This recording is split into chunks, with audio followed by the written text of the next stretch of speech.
Hello, you're listening to Sending the Experts with Georgina Durrant. This podcast is all about teaching and supporting children and young people with special educational needs and disabilities, SEND. My name is Georgina Durrant. I'm the host of this podcast brought to you by Twinkle SEND.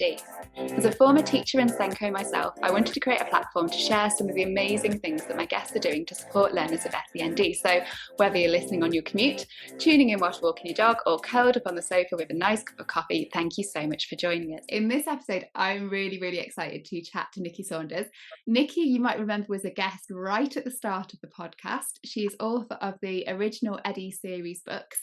Nikki was born in Suffolk. She's got 2 children and she's worked in special education. And Nikki's son was diagnosed autistic, and she found there was a real lack of inclusion on the bookshelves. And after scribbling social stories for different situations, she used her creative eye and went on to publish My Awesome Autism for her son. And it was such a success that she wanted to share this with other children and families worldwide and normalise these sort of conversations everywhere. And she received so many, I've seen them on social media, these beautiful, heartwarming comments and messages in receipt of her books, and they're just beautiful. And yeah, her books are created for children and they're absolutely fantastic. She's got a whole range of them. And she's back on to announce some big news, but I'll hold the suspense and we'll tell people in a minute. Hi, Nikki, how are you?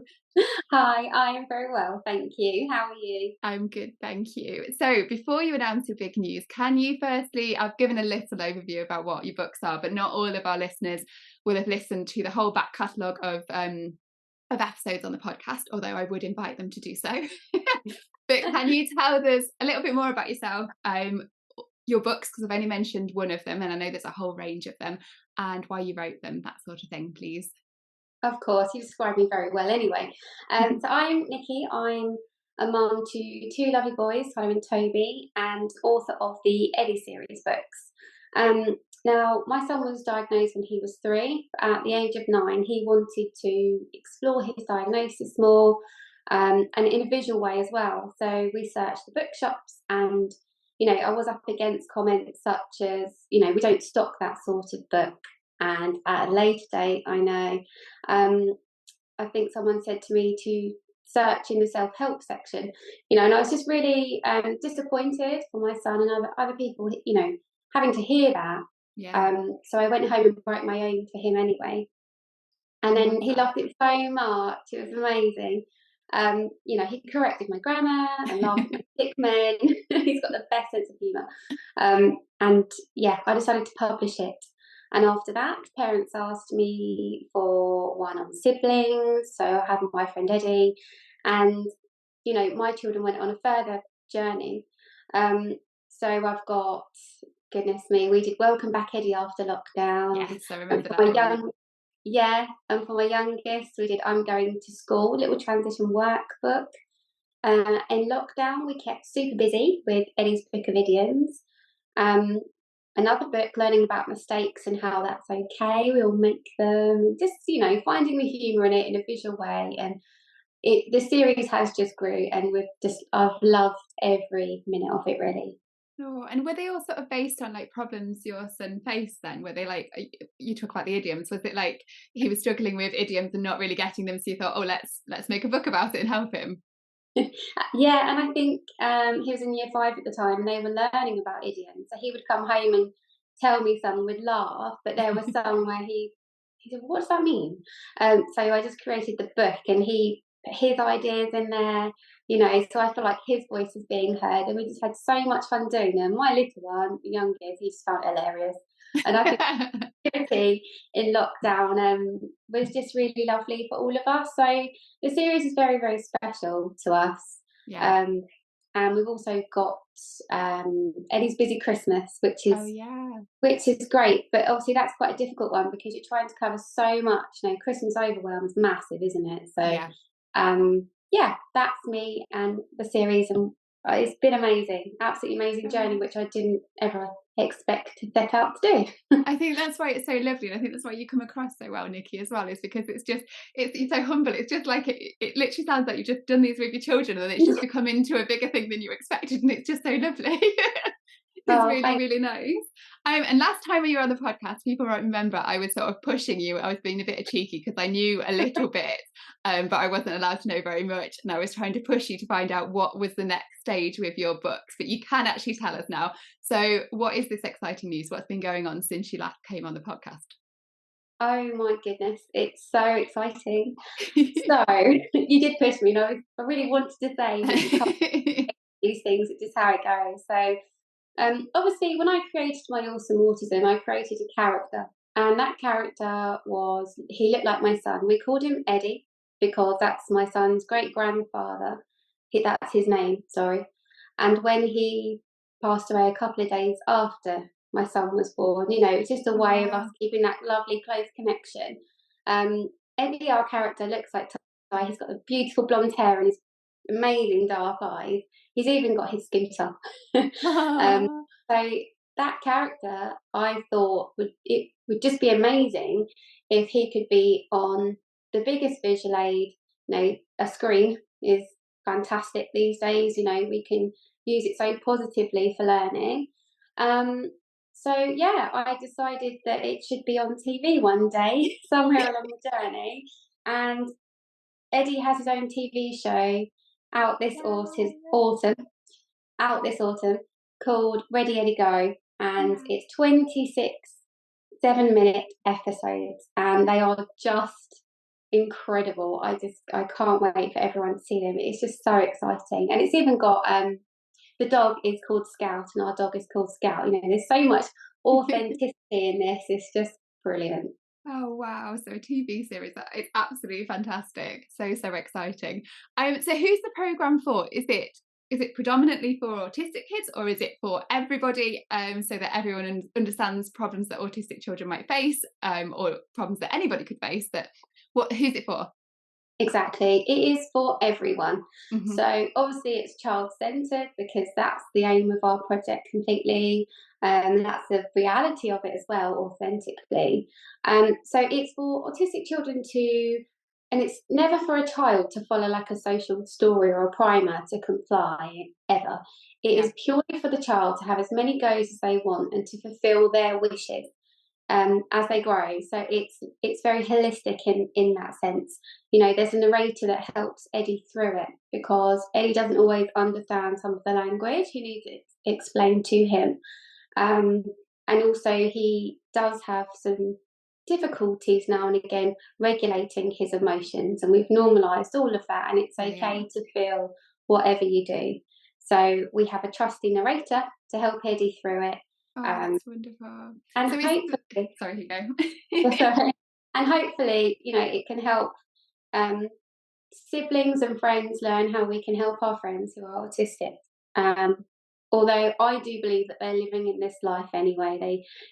Children, they just understand each other so well. Yeah. So it's about representation really on TV, and it is for everyone. It's so funny as well. I can't wait for it to see it, and it's so entertaining. It is just, I hope everybody just loves it. Oh, it sounds brilliant, and I genuinely can't wait to. I've watched a clip, and we're going to watch a clip in a minute. But I'm genuinely really excited. I've been telling my own kids and doing a bit of like a boast. I know Nikki Saunders, and that she's got a TV program and it's coming out on Sky. So yeah, they're really excited. But so basically, each of the episodes, I'm right in saying they're social stories in a sense, aren't they? They're sort of going through a situation that a child might find difficult. Any child might find difficult, perhaps more so some autistic children. So things like going to the barbers and getting the haircut. And then, am I right that at the start, the narrator sort of helps them go through, prepare Eddie for the situation before he goes off and does it? Is that right? Yeah. Yes. So yeah, perfect. Well done. Thank you. My research has worked. Amazing. So Eddie's fine. He's autistic. He's kind, clever. He's adorable, actually. But equally, such a super imaginative little boy, and that's one of his strengths. That's his superpower. So actually, what's happening is throughout the episode, it's imagined, and at the end, Mum or Dad says, "Eddie, time to go," and you might recognise my voice because I'm Mum in the series. I am. And it's broken down into small sections, 5 sections, just so that at the start zone, we call it, that's where Eddie learns what's on his calendar today, what he's doing today, and he talks about his emotions, or the narrator might prompt how he might be feeling or what he might expect. So he goes through every section. You're feeling different emotions. You can see him, how he interacts with his friends, or how he might resist something.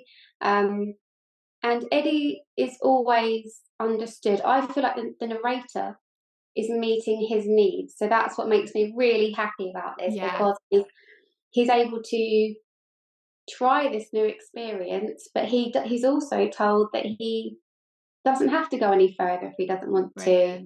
It's all about pace. So and really sort of neuro-affirming. Then it's not like a social situation where we're trying to change the way a child is, not trying to make a neurodivergent child neurotypical. You're just trying to give them little help if they need it with some situations, because there are autistic children obviously who want to find it easier to go to the barbers perhaps, or want to find it easier to go then, and are after some skills and some support from parents or teachers in those situations. So sort of helping them that way.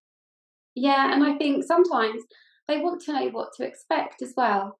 It's all very well, it's easy for us parents, we're so busy, we can say, right, we're going here today, we're doing, we're going to the barbers, and you'll see this and you'll see that. But obviously our children need to see these visually. Well, what do they do? What are they for? Be specific, tell me.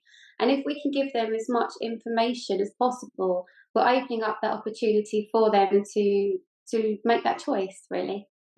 Makes it so much easier for them. They can preempt what's going to happen and sort of go through it like Eddie does in the TV series. They can go through it in their imagination and work out what it's going to be like, and then when they do it in real life, it's easier to do. In the actual TV program, does it stop when you say ready, Eddie, go? Is that when it stops, or do you see him do the actual thing, if you see what I mean? Does he actually, or is it all just imaginative?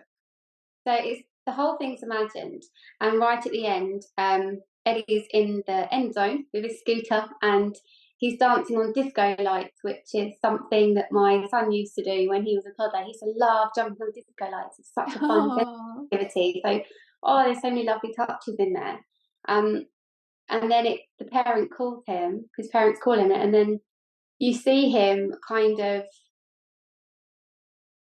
I don't know, you just see him built with so much confidence to just know what to expect. It's different, but you don't see the actual scenario. You just see the imagined one. I love that. I was just thinking as well, it's going to be so helpful for parents as well, because it might be really, if your child finds some situations difficult, like going to the barbers or going to the supermarket or going to the dentist or whatever, watching somebody else going through the situation with this child on TV and explaining, it's like giving parents a strategy almost. It's sort of helping them and making parents not feel alone, because there must be a lot of parents sat at home thinking, why does my child find it so difficult to do this when other children might not? Parents do compare all the time, don't they? It's just natural. And I suppose you're giving them strategies and them reassurance that it's okay, and this is what happens sometimes, and this is how you deal with it. Absolutely. And I think, when my son was younger, I could have done with this. I'd have loved this, because I would have learned so much from it too. There's so many strategies in there that we've had to learn, and not all in one go like this, like hair washing. I can remember feeling like I was the only parent that might have been struggling with that. And like you say, you can't feel alone. I do think it connects people a little bit more. Because and maybe opens up a few more conversations, because I think a lot of these things, I bet you feel quite isolated as a parent and not wanting to perhaps talk about it if you don't think anybody else is struggling with that at home. Like the hair washing, for example, you might not want to, like when you're seeing other mums in the school gates or at parent groups or whatever, might not want to be like, oh, are you finding it tricky washing hair? Because they might be like, well, no.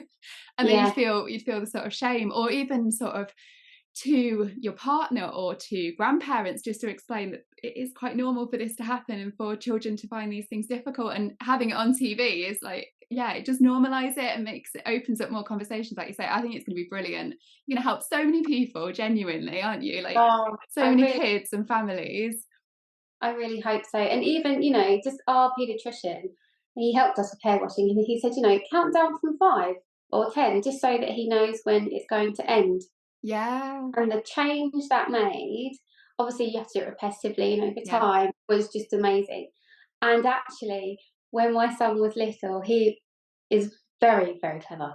And he used to say, bye-bye bath time, story, then bedtime. And actually, Oh. this is the only episode where Eddie tries to get to the end zone halfway through. It's really funny, and I just love the humour in it. Oh, and do your kids recognise the little bits in there that are personal to your family as well? So like, Oh, yeah, like little bits like, yeah, that's what I did, or oh, that's yeah. lovely. Yeah, I think because they've been involved in it so much, and they know so much about the episodes, and I've talked to them about what we've gone over so much. And my eldest has been on some of the meetings as well. Oh, has he? Wow, so he's been involved in like production and stuff. Oh, absolutely. Yeah, I love that. Great work experience. Yeah, and he's there to correct me. It's just been, it's been fascinating. It really has. So what other topics does it cover then? You don't need to tell me all 20, whatever it was, episodes, but I mentioned barbers, and I kept mentioning barbers because that was stuck in my head. But what other topics do you cover? I mean, there are so many. It's 26, but obviously the list is absolutely endless. So we've got the birthday party. That's a good idea, yeah. Hear my boys in there singing happy birthday. It's so cute. They love it. You've got washing hair, obviously. You've got the cinema, seaside, doctors, dentist, dressing up, board games, which is all about winning and losing, and painting. And it's one of my favourites because it's all about, there's no mistakes, and Eddie finds a mistake and turns it into this beautiful opportunity, and his friends are involved trying to help him. And at the end, it's lovely. And at the end, there's this really amazing scene that the guys have done. And all of the children's work is lined up, and you can see just their little backs, all lined up in a row, looking at their work. And, the narrator explains how everyone's work is unique, it's different, and it's beautiful. And it's just a really amazing message in that one. I just love it. That's really nice, because it's not just about painting as well, is it? It's kind of that covers sort of making mistakes in general, I suppose, isn't it? And making mistakes in any sort of work you're doing, or anything you're writing or drawing or whatever. That's quite nice. Lovely. It's like this little orange blob that goes on the paper, and he goes, orange doesn't go there, and he's devastated because that's not what he had in his mind. Yeah.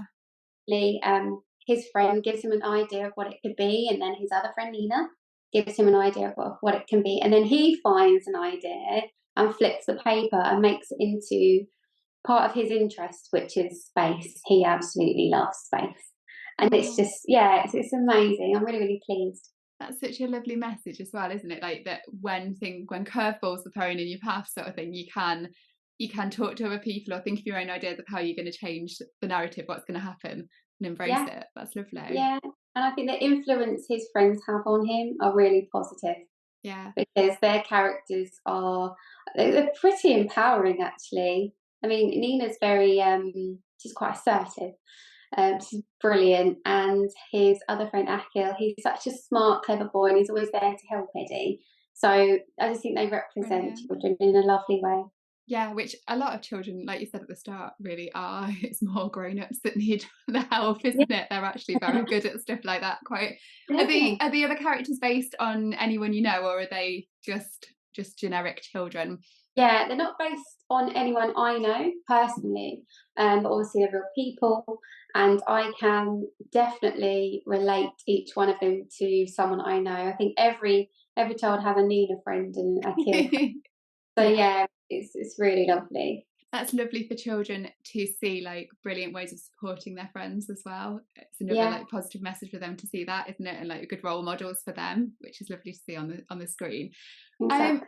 So how do you think it will help autistic young people then? How do you reckon your programme, I think we've talked about it a little bit, but how do you think it's going to help them?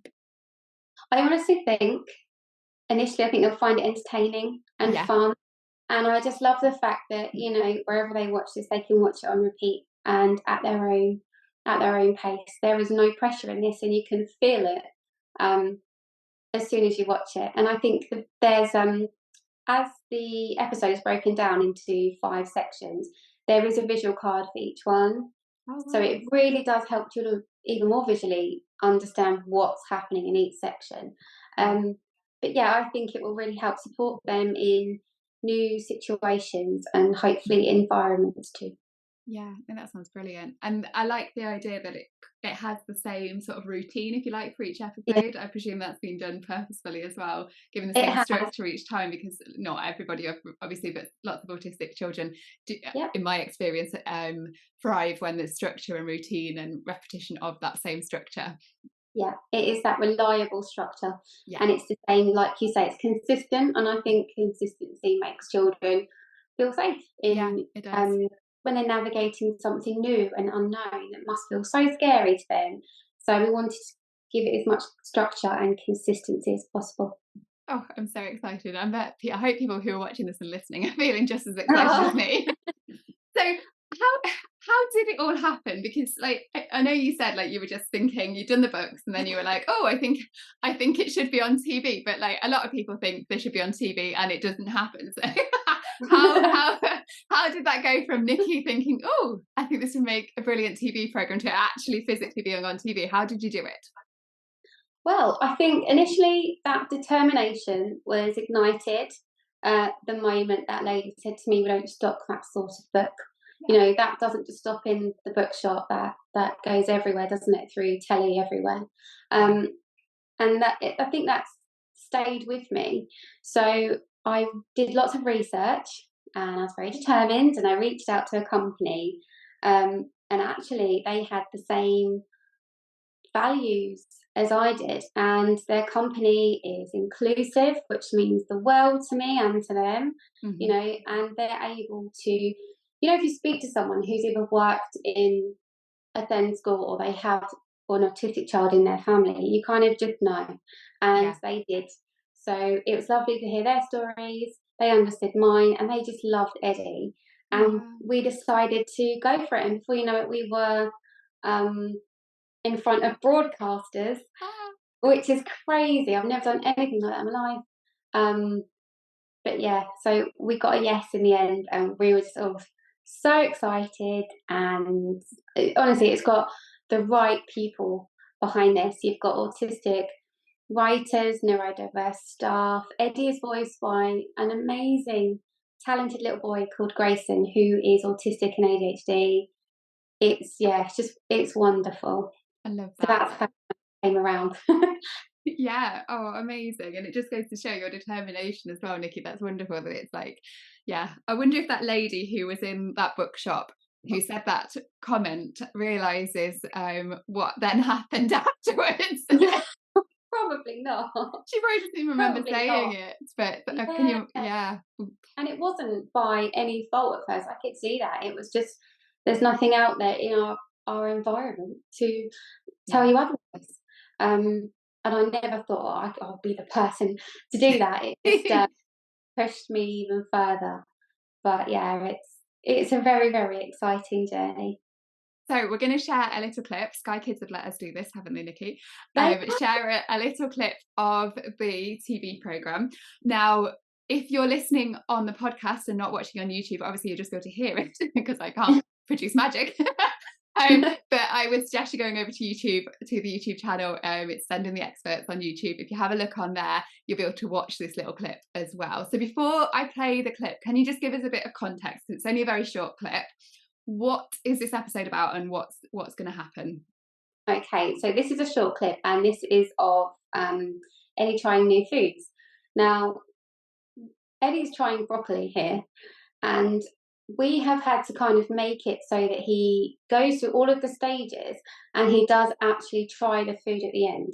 Now, we know that that's definitely not going to happen straight away, which is why we have rewarded every stage, such as looking, touching, with its own star, just to show you that that's an amazing achievement. Well done. You can leave the table, it's fine. Yeah. But obviously, we've had to show this so that the child knows what to expect at the end. How do you feel? What might it look like? So Eddie's kind of guiding them as such. So it's really funny because initially Eddie's like, "Well, I don't have to try new food. I like my peas. I like this. I like that." But it's really good, and you know he's guided through it so gently, and it's almost like a computer game. So he's got his tick and his cross, and she says, "You know, do you want to carry on or do you want to leave it there?" And he chooses to carry on. So that just visually emphasises to the children that there is no pressure around food. And if you want to, here we go.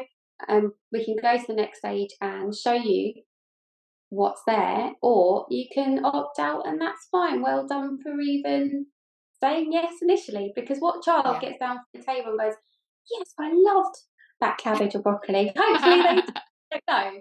But we wanted to be authentic here, because, you know, like I said, my son would go, yay, I did it, or yay, I ate it. So he would kind of acknowledge to me, I did that, I achieved that, that's massive to me. Yeah. And it is broken down into small sections, because eating is a huge process. It uses all of your senses, doesn't it? Looking and touching are all part of eating. So just goes back to what we were advised by paediatricians and everything when he was younger, and it's just, it's brilliant. And I really hope, you know, it doesn't have to be broccoli, obviously, but I hope you'll have all these children across the UK eating broccoli as a result of this, Nikki. I'll just swap that for something else. And if not, I just hope it's entertaining, because his imagination makes it really funny in this one as well. Yeah, right, we're going to play it and we can just watch it. So here you go.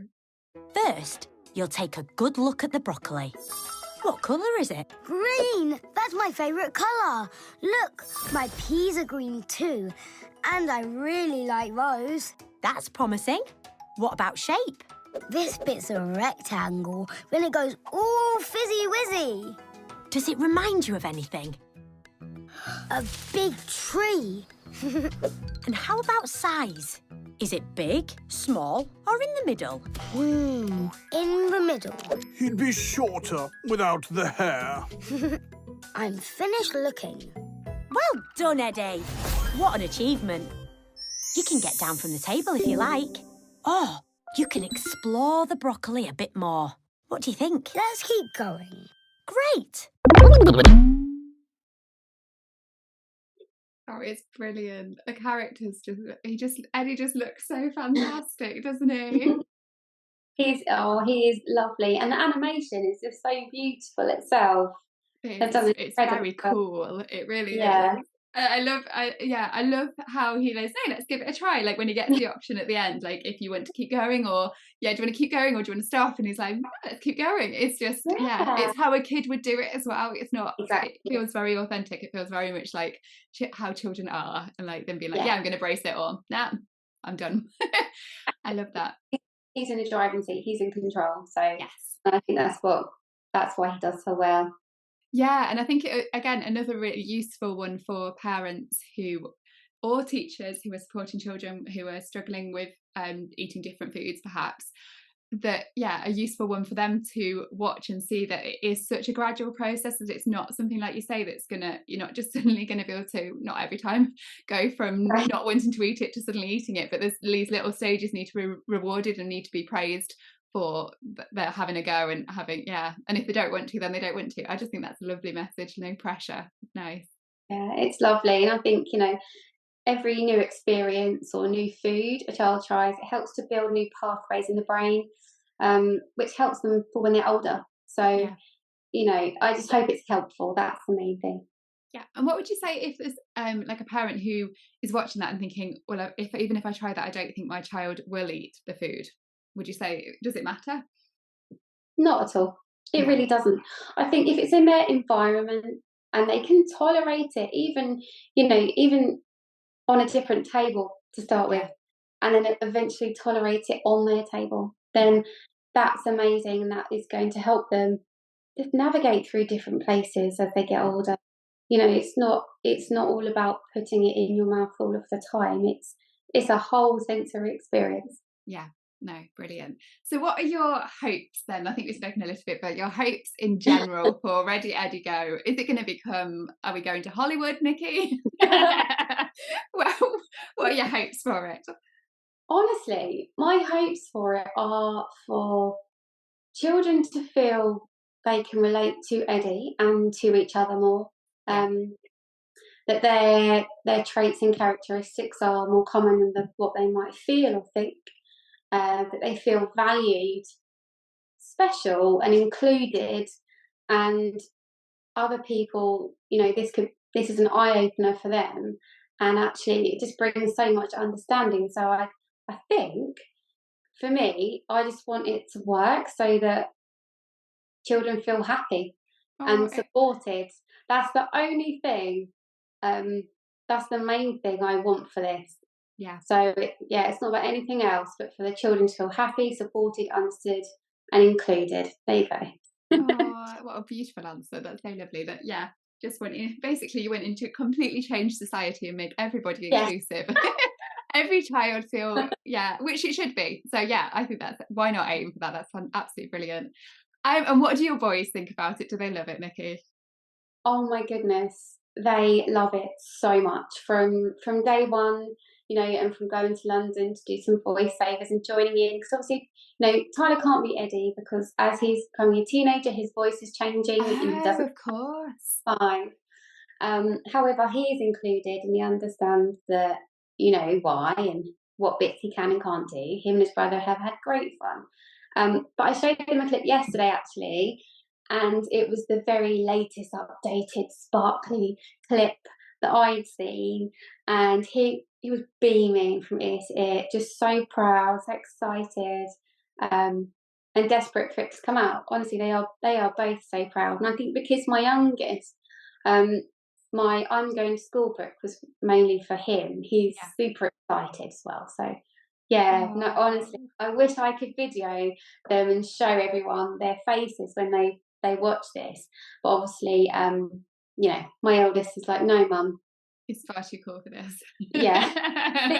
On my videos, I'm like, okay, that's fine. But we can imagine, can't we? So the other bit, you've mentioned the narrator quite a bit. We're sketched around. Who's actually narrating it then, Nikki? Because this is, I believe, a big thing. How have I not said that yet? I know, you've mentioned the narrator, and I've been like, oh, are you going to tell us who? Yeah, sorry. It's narrated by the lovely Jodie Whittaker. Wow. She is really behind this. She's perfect for this. I think her voice is so joyful. She's so kind and empathetic. She's just perfect. And I met her and she's such a lovely lady. Oh, that's amazing. And most important question, where can people watch it and when? Because when this comes out, it will actually be out. So people listening or watching this are going to be thinking, right, I need to go and watch this. So where do they go? Okay. So as far as I'm aware, autumn time. Mm-hmm. So October-y time. October time. Not October-y time. October-y time. I like October-y time, isn't it? When the October berries come out. It doesn't even exist. So I'm keeping this bit in. Sorry. So it'll be out October time on Sky Kids, and I do believe they have their own YouTube channel as well. Oh, cool. So check that in case. Yeah. Brilliant. And we've said how many episodes there are. What is your favourite episode, though? Oh, good question. I love so many of them. Do you know what? I think it's really hard to choose one. You've got Grandpa visiting, which is the sweetest little episode, because obviously it's hard for Eddie to have visitors. If they're unexpected, he needs to know when they're coming. He doesn't like them leaving.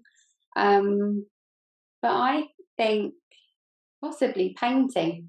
Yeah. I just think it's really lovely. And obviously my children, they've always loved doing arts and crafts at home, and that's been our way of learning that mistakes are okay.